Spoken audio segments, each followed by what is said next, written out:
actually being successful or like moving out of our mom's basement or whatever, we put so much energy and time into the presentation of not looking like that's the situation, instead of putting the energy and time into actually finding a solution to that issue. And so at that point, it was like, okay, I've been putting a lot of time and effort trying to pretend things are good instead of actually trying to find solutions. And then that's when I started to do everything I needed to do to try to make money, and just really, when I say embrace, it's not necessarily like accept it for what it is. It's almost like, okay, this is real.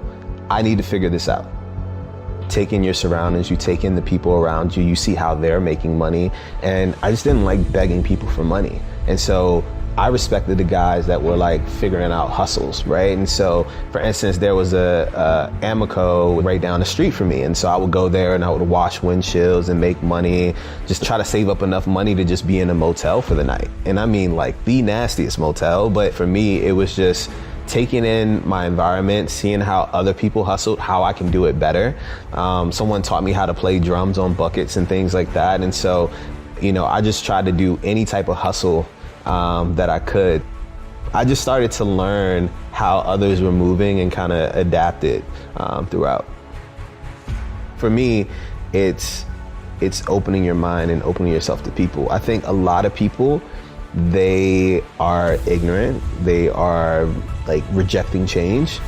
Travel, get out of your comfort zone, meet people from all different types of backgrounds. If you want to build a product or service or company that you want to build at scale, and your friends are only the homies that you've been hanging out with since, you know, middle school, probably should meet some more people, get to know them, travel the world. You know, and even if you don't have the resources to travel, the internet, learn about different cultures, learn about different people. You're at that computer, you tell me what you want to do. I tell you, this is how you search. This is how you find those resources. Now you got to actually go and learn. You have to be able to show people that there's other options. And that's what spreading seeds is all about. Showing people that they can actually do something different. There's one thing being homeless, but there's another thing having everything taken away from you.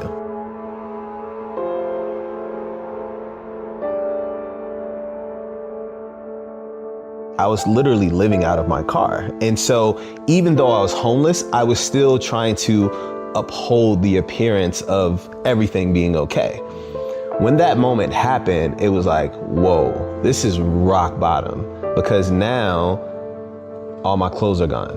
All the cool shoes, all the things that were material, that, you know, I tried to fake it until I figured things out, were gone now. And not only that, all the elements. So now rain and snow and all these things would get in the car. So it was like mildewy and smelly. And so I smelled, right? And so for me, in that moment, I understood that, wow, I thought things were bad, but things are really, really bad at this point.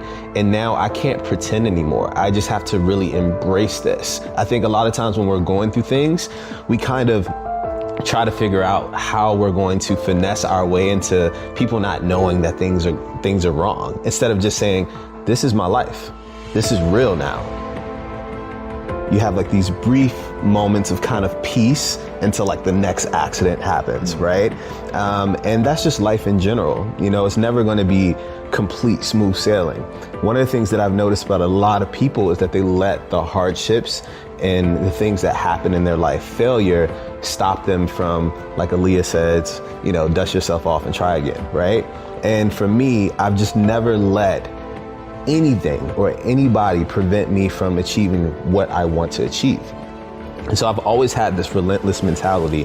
And if you say I can't do something, if I fail, if I, mess up, it just motivates me even more. I just become even more hungry. And so I've always just had this, relentless mentality. I don't take, no for an answer. I don't take failure or accept failure at all. And it's just always been kind of in my heart to not give up. It's the rose that grew from concrete, right? It's like, no matter how terrible a situation is, no matter how bad it is, there's still gonna be a rose that grows from that concrete. And I feel like I was that, right? No matter what my situation was, I was built for this. I was not going to let myself fail, right? And I have that mentality. And I understand that now that I grew from that concrete, I'm starting to plant my seeds, and there's more roses growing.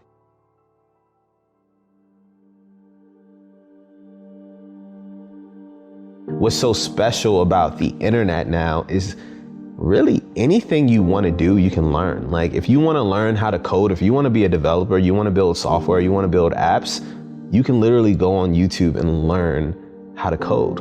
And so what I would tell that person is, what do you want to do? Tell me anything. What do you want to do? Right? Now, there's resources and there's things online that can help you build yourself into whatever that is. So I think that kid, at the end of the day, he has to have that kind of just, I got to make this happen, right? Here's the thing. No one can teach you that. At the end of the day, man, you really got to want it. You got to really want it. And I think the problem is now with social media. Before, when I was growing up, I didn't see all these examples of people having cool cars or doing cool all the time, like, right? And now with social media, I don't care if you're in like, you know, in the middle of nowhere, you can log on to Instagram and see just this whole world of experiences and things. The problem is, it's like, oh, well, these people have it, so I should be able to have it. And it's just like, man, you don't see the work that goes behind this, man. I started my first marketing job at 14. I'm 10 years into entrepreneurship. It wasn't until the past few years where I started really getting recognition for it, right? And so people don't see all that it takes to even get to that point, and that's the problem. And so they think it's supposed to be this overnight thing. Oh, I started an LLC, give me money. Right. No, that's not how it works. This is a marathon. This is not a sprint, right? You never know when that moment is going to happen in your life where you find that passion or you figure it out. The fun part is just trying a bunch of stuff. Like when you get to a point where you can just try a bunch of stuff, it's like, hey, sit down, make a list. I'm interested in all these different things, right? Okay, I'm interested in these top 5 things. Now, how can I do something that not only am I passionate about with one of these top 5 things, but also make at least enough money to just get by? A lot of times the thing that's stopping us from being the person that we truly want to be is ourselves. It's usually ourselves. And I think being able to identify mental health, depression, anxiety, all these things that we're dealing with, and say that we want to make a change and we humble ourselves to want to make that change is one of the biggest barriers that one can break through. I'm going to launch a much more successful business when I do launch it. And it's because I took the time to learn. And I just think that people are in such a rush to have something, especially money. Money is like, oh, I gotta get more money. But it's like, if you launch something that's piss poor, even at a point where I had accomplished so many things, I almost did it, right? We're not perfect. I'm not perfect. You know, I still fuck up all the time, man. Earlier today, like came here at the wrong time, right? So we mess up constantly, but it's identifying that and saying, wait, let me take a step back and let me do this the right way. I am inspired by helping people. If I can make money too, damn, that's cool too, right? But the thing that really gets me out of bed right now is my ability to help people. I don't need any more money. I don't need any more material things. You know as well as I know, that shit gets old, right? And, you know, it feels good temporarily, but it doesn't really hold any weight or substance. And so the thing that I feel like our legacy is, how do we affect as many people as possible in the most genuine and impactful way, right? And for me, that is what drives me today.